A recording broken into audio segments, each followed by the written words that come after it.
So, do you guys know how, like, in the first Jurassic Park, you have just these moments that filled you with such a joy that you felt like a little kid again, like the first time you had experienced dinosaurs, and you had this overwhelming sense of happiness?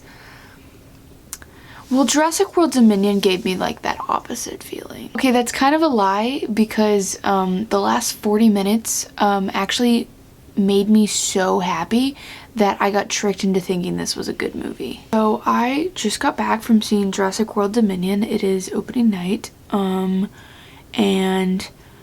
I have thoughts that my family doesn't care to know or hear, and I don't think I have any friends that want to see this movie, and so I'm gonna put these out onto the internet because I'm sure that'll go well for me, you know. So since I just got back and I'm probably not going to see it for a second time, this is going to be really disjointed and messy. And the first hour and a half of this movie was so bad. But I would say potentially like an hour left, like maybe an hour to 40 minutes left, the movie just got so good. And that's why I think I got tricked into thinking this overall wasn't that bad, when it really was. So this is supposedly the last movie in the just saga of Jurassic World. I don't think anyone really agrees that these movies are as good as the original. And when I say original, I only mean Jurassic Park, not 2 or 3, because those are also messy. These movies are messy in a very fun way. And this, honestly, I had a good time at moments. I wrote down on my phone, like, my notes and my ideas, and so I'm just gonna hit this. And I wrote them down as they happened in the movie. So this isn't really gonna have an order, so maybe you can play a fun little game where you go to the theater, pull my video up in the movie, and you can follow along with me. That'll be fun, right? So my first note is, lifeless talking from everyone. Bad acting. I understand that no movies are shot in order, but I genuinely believe that they shot the end of this movie about 2 years before they shot the beginning, because the beginning is so unconnected into the vibe of the overall film. In the beginning of this movie, all the acting is so bad, and I could not figure out why, because these are good actors. And it's even more surprising when you watch the end of the movie because the acting is actually pretty good.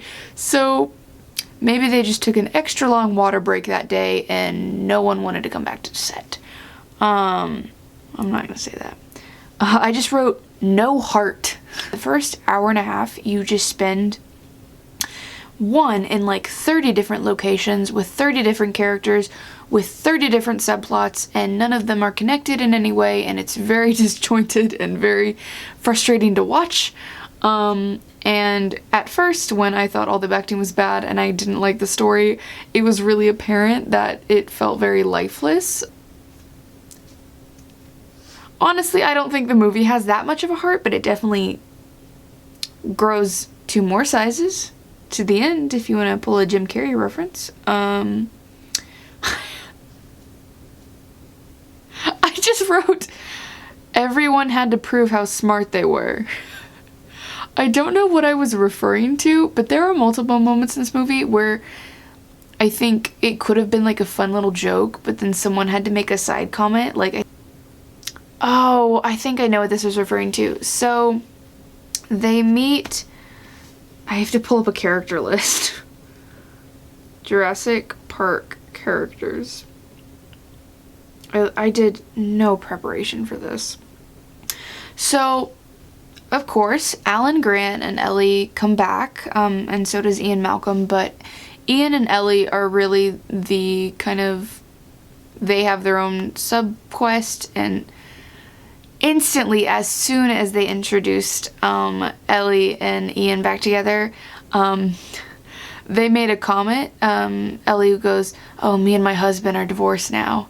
And the second they did that, I went, okay, so they're going to be an item at the end, because I remember that was the thing everyone was angry about in Jurassic World 3, was that it broke up Ellie and Ian, and so I was like, Ellie and Alan. And so the second they said that, I was like, okay, cool, they're gonna kiss at the end and make up, and spoiler alert, they did. Ellie and Alan are talking to some guy, I think his name is Ramsey, and Ramsey is telling them about how in this new park system, wherever we are, it's kind of a rehabilitation park for the dinosaurs, they are given like little electricity shocks to kind of promote where they go in this area. Ellie and Alan say, oh, well, that seems a bit cruel, doesn't it? And Ramsey goes, do you know how much electricity was in the parks at Jurassic Park? And I think that just drove me nuts, because it was like that in every scene where someone just had to prove that they were smarter than our characters, and it was exhausting. Anyway, they were breaking up Ellie so she can end up with Alan. And I talked about that, where they literally, the second they were like, oh, me and my husband broke up, I was like, okay, cool. So her and Alan are gonna get together, cool. This is a predictable movie, but it's alright to predict stuff. I hate when movies, I would rather they go the obvious route than do some dumb stuff. So whatever, I can live with that. The first Jurassic Park was grounded and sparked joy. This one does not. We have a new destination every 5 minutes. In the first 30 minutes of this movie, I swear to God, we jump around to about 30 different locations. I would say we go to Texas, we go to Arizona, I believe, we go to Italy, and these are all in like 5 minutes of each other. So if you want to play like a drinking game with your friends, take a shot every single time a new location appears at the bottom of the screen. It's also funny because halfway through the movie they just stopped doing it and they stopped showing new locations, and it's very funny because they just gave up. Bad British acting girl. First off, I want to get this right off the bat. This girl is adorable. This actress is very cute. I hope she gets a lot of work. That being said, Maisie, every single time you were on screen, I wanted you to not be. I wanted you to get eaten by a dinosaur. I don't know why Maisie just drove me nuts, but she did. The scene in which she's climbing up a ladder, and one of the evil dinosaurs, you can tell it's evil because it looks scarier than the other ones. It bites around this cage that's around the ladder, and instead of finishing climbing up the ladder to safety, she just sits in its jaws, and it just drove me nuts. That being said, Maisie, I don't think it was being fair to you. I don't think you're a bad actor. I think this script is really bad. And that is because, ladies and gentlemen, our friend's Colin Trevorrow is back. Oh, Colin, you sly dog. The whole movie, I was just wondering who wrote this script. And the second it showed up on screen that it was Colin Trevorrow, I went, ooh, this makes so much sense. If you've read his Star Wars screenplay, he likes to rewrite a lot of canon to what he wants, which is why he rewrote Alan and Ellie together. But I just wrote boring. This is boring me. It literally starts with Claire, like at this animal breeding farm for dinosaurs, and they free the dinosaurs. And then that's done and never comes back. And then we jump over to Owen, who's on a horse, who's being a cowboy, who's roping a dinosaur.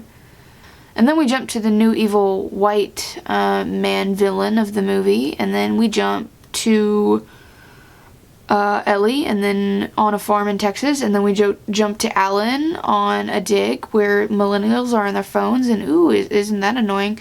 And then we jump to Ian and giving a speech. It's just all over the place. Oh my God.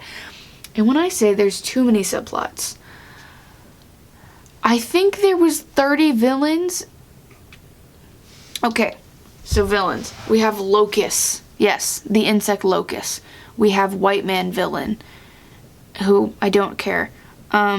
We have ranch, like, truck kidnapper people. Then we have Lady on a Bridge, who I believe is the girl's mother, who literally never makes an appearance again.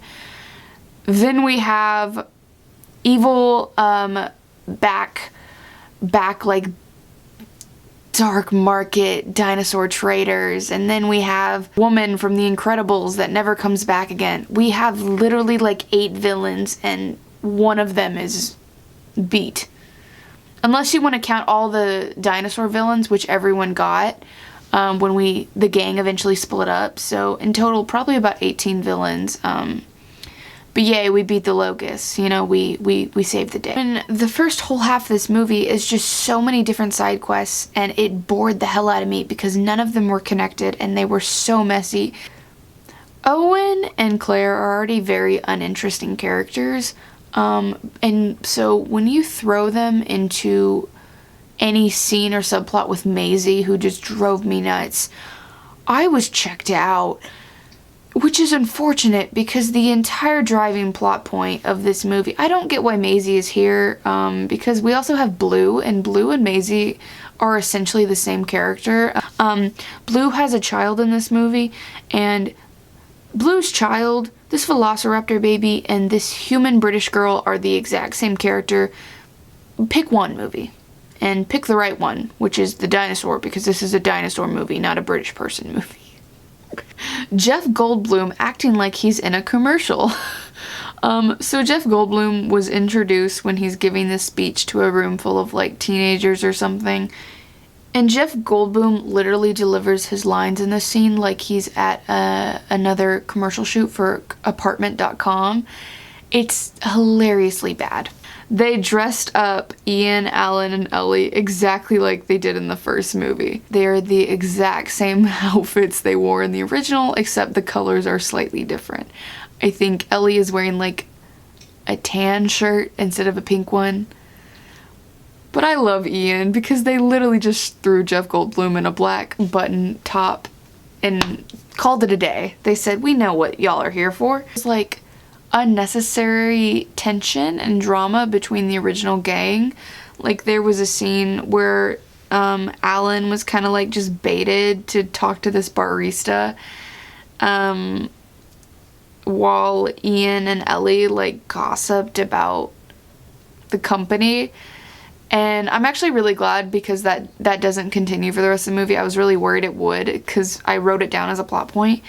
But it felt weird, but I get it now. I was very worried that the whole movie was going to be like a love triangle, and I was going to hate that. Too many new characters. New and old. There are too many. And I don't think I wrote this down, but I was thinking it the whole time. I think this movie thought it had, like, the universe of Star Wars, because in Star Wars universe, you can accept that this is a universe. So you can accept that if someone shows up in a scene, they might just be there for that one scene. They may never show up again. However, in these types of movies where it's one planet and it's a pretty grounded type of universe, you're not jumping around a lot or you don't want to jump around a lot, you don't need a lot of characters unless they're going to be focal. I mean, I think the original Jurassic Park had what, like 9 characters in total? I wish I could do a drinking game over how many characters showed up. New and old. Every single time a new character was introduced, I just kept thinking, this is the last movie in an entire trilogy and series. Why are you here? But there's this lady that's played by the woman from The Incredibles, and she literally shows up in one scene, tries to kill Owen, and is never brought up again. Yeah, Justice Smith and another girl that I think were in the sequel show up for one scene and never show up again. I think there should have been one villain. I think there should have been one villain and one company for this entire series. I think shifting the blame for every movie to a different company was very weird. It's also very weird that every single time it's an old white man. If you're making hard-hitting commentary, it's missing the mark. Because I saw my audience, and it was all them. Anyway, the villain in the first one was just the Indominus, the T-Mobile Rex. In the second one, I think it was some British white guy. And in this one, it's a new white guy. And it's just like, why are there so many white men that I don't care about and that are bad villains? Nostalgia. I didn't write this down. I am on the fence over whether it was too much or not enough. Not enough. No, don't. I don't mean not enough. I mean if it was too much or if I can deal with it. Because towards the end, they really were pushing it. Like, the way the main villain dies is exactly the way the villain dies in the first Jurassic Park. He gets sprayed by those dinosaurs. You know what? I want to break this up. I'm talking too negative, too long. Things I liked. I wish there was more humor in this movie because all of it really worked for me, especially towards the last 40 minutes when the whole gang was together and Ian could just like hit off of everyone's vibe. I really liked that humor. There was a line in which Owen just comes in with a baby dinosaur wrapped around his shoulder and Ian just goes, "Is that a dinosaur on your shoulder?" And Owen's like, "Yeah." And I don't know why, but I loved it. You had to be there. I think if there was more humor sprinkled throughout, I would have liked it overall, but the humor really didn't start till like the last 40 minutes. But it hit. It worked really well, but it was very few and far between. I think I don't like anything that takes itself too seriously, and the first half of this really took itself too seriously. There were a lot of really pretty shots in this movie, visually. I think there was one I really remember of where the evil white man is standing in front of a container of the locusts and they set them on fire, and it's very visually pretty. There's a lot of sweeping landscape shots that are really pretty. I really loved the opening. I wish it was longer, but it's the ocean, and it was this, ocean dinosaur, and I thought that was really cool and very pretty to look at. My personal favorite is a one take that Claire does where she just crawls on her stomach while a dinosaur slowly follows her and she crawls into water. I thought that was really pretty. Also, is that a callback to Lady in the Water? That was Bryce Dallas Howard. Bryce, I loved you. You had literally nothing to do in this movie. There were so many characters in this movie. Oh, sorry. I was trying to talk positive, but I'm going back on negative. But there were so many characters in this movie that no character could have enough beats to mean anything. Also, towards the end, it's funny when they're interacting because you're like, you have to think about logically, they don't know each other. So they're just kind of strangers standing around a room trying to beat a dinosaur, and I love it, I guess. Claire and Owen are the focal point of these movies, and you can tell that this script is written by Colin Trevorrow because if you read his script for Star Wars, he brought back Luke and made Luke the main character instead of Rey, who is the main character of this trilogy. Do you see where I'm going with this? He brought back Ellie and Alan and Ian and this annoying British girl and this new pilot lady who I didn't catch her name. She was a new character, I guess. And he just sidelined Owen and Claire. They had literally nothing to do in this movie. It was frustrating how many of their lines and motivation was just, I need my daughter. Because I don't know why, but their entire relationship with Maisie, this weird British clone girl, completely developed off screen and through a movie. But by this movie, she's their daughter and they want to find her, and every single scene that Chris Pratt has and that Bryce Dallas Howard has is, where's my daughter? And it's especially funny if you look at the final shot of this movie, because there's 10 people just lined up and the main characters are to the far right, because you have all these new characters that Colin Trevorrow just thought was way more important. And it was very frustrating to watch. I don't care for the British girl's story. I wrote that because I didn't know her name till halfway through. There was a time in the movie where I chugged a lot of water and I really had to pee. And there was a whole, long scene where she talks to B.D. Wan's character. And I took the longest pee break. And you know what was funny is when I came back, it was still going. I just don't care about her mom, which was that in the original? I don't know. I don't care about Lockheed, whatever her story was. I did not care for it, and it bored me. I really feel like this was the easiest paycheck Bryce Dallas Howard and Chris Pratt ever got. Also, I was really worried that we were going to start this movie with Claire and Owen again being broken up and having to find their way back. But at the beginning and the whole movie, they were just together, and I liked that progression. I was very happy with that. There's this whole sequence where Claire and Owen take a plane and try to go find their daughter. They're riding through the streets of Italy, and the whole entire time I just thought it felt like a James Bond movie blurred with the new Uncharted movie, and dinosaurs are there, I guess. It felt like an Uncharted movie and not like Jurassic Park. It wasn't until we got to an actual park that Jurassic Park felt like Jurassic Park. I guess that's why they call it Jurassic World, because it's the world and it's stupid. Anyway. Chris Pratt was never given a lot to do in these movies. I remember he's a really funny actor, and he was given like no charisma for these movies, but it was really dialed back for this one. Like, rarely any emotion from him, happy or sad. Most of the movie he's just going like this.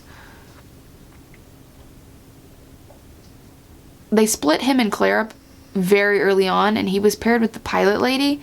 And I feel like every single character trait that he would have had in other movies, they gave to her to make her more interesting. There's a few scenes where he's riding around on a motorcycle. Low-key, it was a really fun chase scene, but it felt like a long and secret audition for him to be the next Indiana Jones or James Bond. I literally just wrote, "Oh no." And I think that's the part of the movie where I just realized that I was going to have to sit in boredom until it got better, and thank God it did. There's a really cool action scene where he is riding through the streets of Italy and two dinosaurs are chasing him, and it felt like a fun callback to the first one when he's riding with the velociraptors, but it had fun stakes and really fun action pieces. So that was one of the best moments in the movie. And oh, there was a really funny part where this evil, boring villain who kidnapped his daughter but doesn't matter at all, he gets eaten by like 3 dinosaurs really violently in front of Chris Pratt, and Chris Pratt literally goes, okay, so this is the dinosaur, he goes, "Claire, I know where she is." Like, what? This is the part of the movie where I was like, did Colin Trevorrow ever see Jurassic Park? Because in the first Jurassic Park, there's like a few deaths and you really feel them. You feel the emotion. This one is like a full-blown action movie because they don't care about deaths at all. They move past them so quickly because death is sad, and if you have a lot of it, that means your movie's sad, and if we focus on it, we don't want to be sad. So he literally just goes, "Claire, I know where she is." And it's the funniest thing ever. Actually, there was a lot of unintentionally funny moments in this movie, but this was also around the time where I was realizing that this movie was really boring to me, so I was finding humor in like the best way, and I think once I started to realize, like, look for the dumb moments and the bad acting, I had a good time.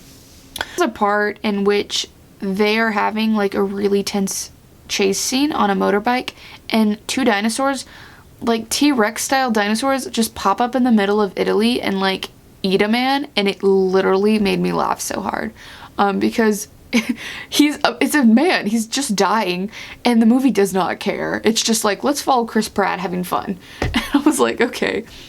Also, my favorite part of the movie, there's this new dinosaur that looks like Freddy Krueger, but a dinosaur. He has really long nails, and he's like stomping around, and here's a goat in front of him, and he literally just goes, "Yeet." And I literally died. It was dead silent, and I went, "Ha!"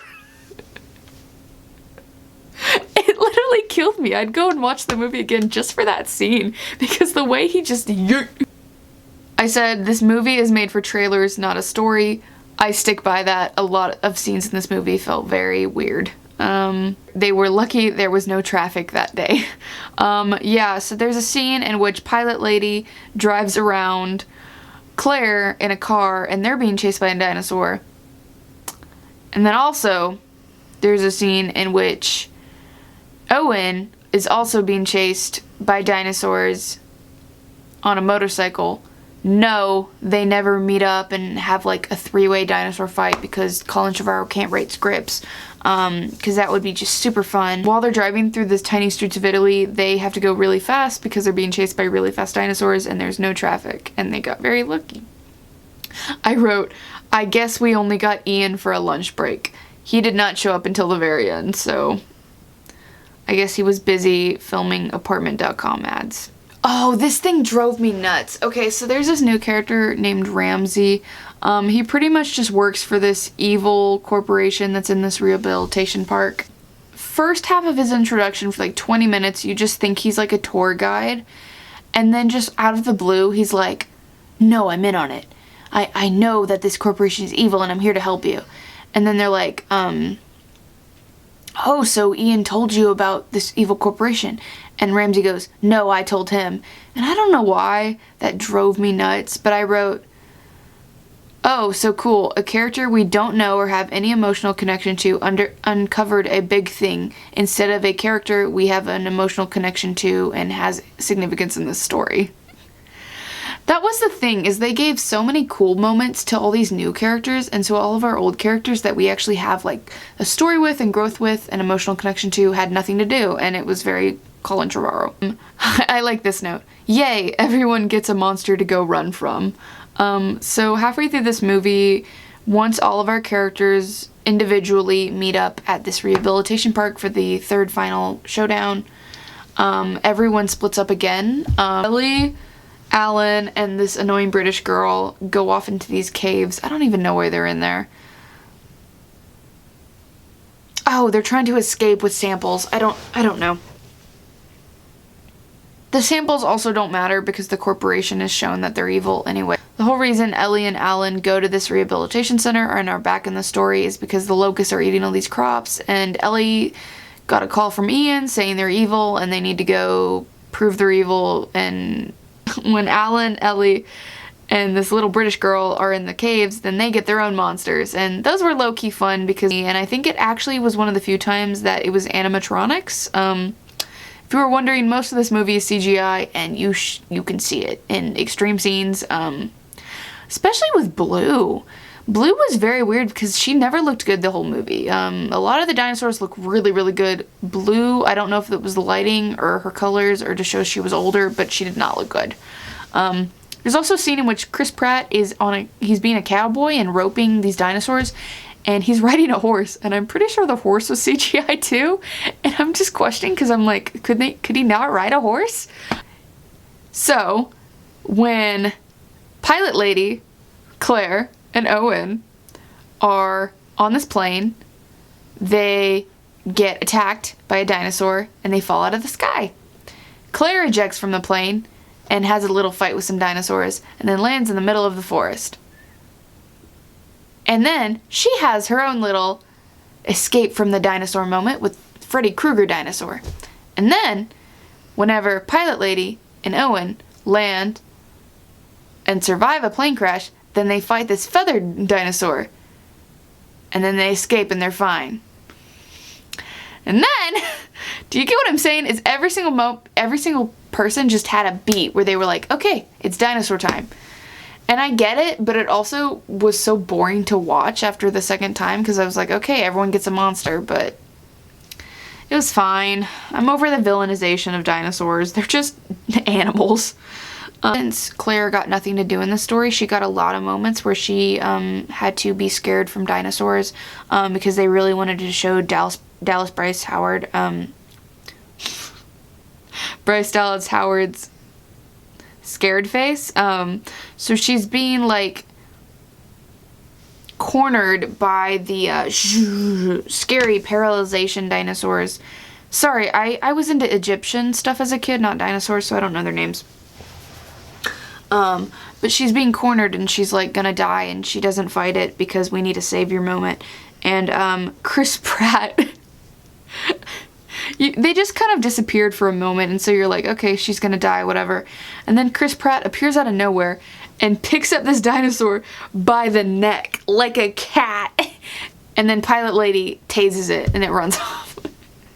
And I literally just wrote, Chris Pratt picks up dinosaur like a cat. He's just so badass. That's the only trait he was given in this movie, is he's badass.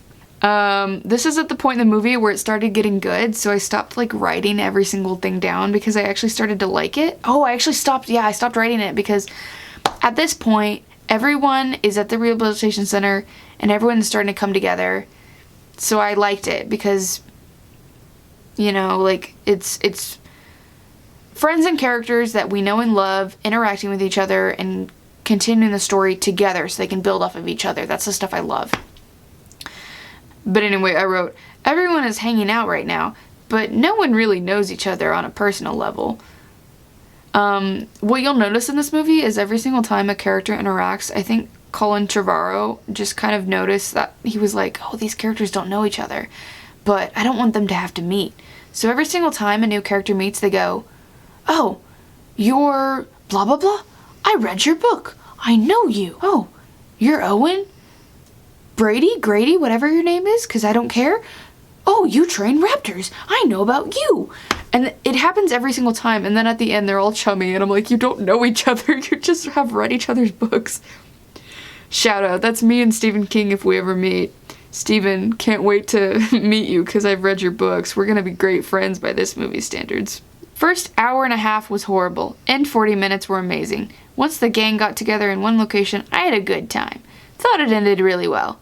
When Owen and Blue looked at each other for the last time, I almost cried, just because she's like a dog, and it made me sad to say goodbye. When Alan and Ellie kissed, someone in the theater clapped, and it made me happy, because I like it. It was a genuine, you know, emotion. Alan, Ellie, and Ian were in the main center, and they just brought such life to this movie. They brought such an original feel that the new characters can't because they're confined to this modern blockbuster type of movie, whereas the old one just had a very different pacing. You could really tell when Ellie and Alan and Ian were talking that they were paced as their characters. They felt real and realistic, whereas a lot of the new characters just felt like people acting. I would say go see it. But it's okay if you enter the movie late because you're at the concession stand. This is me going off topic in my notes, but I want more dinosaur media. I hate that it's only like, it's like constricted to Jurassic Park because I love dinosaurs and I want more like dinosaur level stories with humans without it being Jurassic Park. I liked the goofiness of the second half. And I honestly enjoyed it and had a good time. I think I didn't like the beginning because it had so much ground to cover, and it just kept introducing new plot points. This movie has a lot of ground to cover and a 2-hour runtime, and you're squandering it. The whole opening point of the movie is how are humans going to cope with dinosaurs living in our world? And instead of focusing on that as the main topic, Colin Trevorrow just wrote in evil locusts that are eating up all of our food. And this is when my brain started going a tangent, but Chris Pratt would be an amazing older Nathan Drake in the Tom Holland movies. He's very Nathan Drake looking, but like a Nathan Drake if Tom Holland was aged up. Maisie, you're cute, but you drive me nuts. Shut up. Chris Pratt just talked, but I paid no attention. I just focused on how beautiful he looked. I kind of feel bad for Chris Pratt because I'm like, I don't feel bad because he got a fat paycheck and I'm sure this movie's gonna do great, but these movies always make me want to have a baby dinosaur. I also liked that this movie essentially ended with dinosaurs are here now and you just kind of have to deal with it. I loved that it posed all these ideas of like problems like an underground dinosaur trade and then a hunting wildlife of dinosaurs like illegal poaching. But since we included the locust, the movie could only feasibly wrap up one of these, and so dinosaurs are just here now, and like don't walk your dog through park at midnight or a T-Rex will eat it. I can't trick myself into believing that this movie was good, because it was not. And Colin Trevorrow, if you see this, I'm sorry if I hurt your feelings. I liked your new characters, but you can't do that in the third movie of a series, so maybe it's good you didn't get to do Rise of Skywalker, but yeah, Jurassic World was fun. Would recommend it. Go late.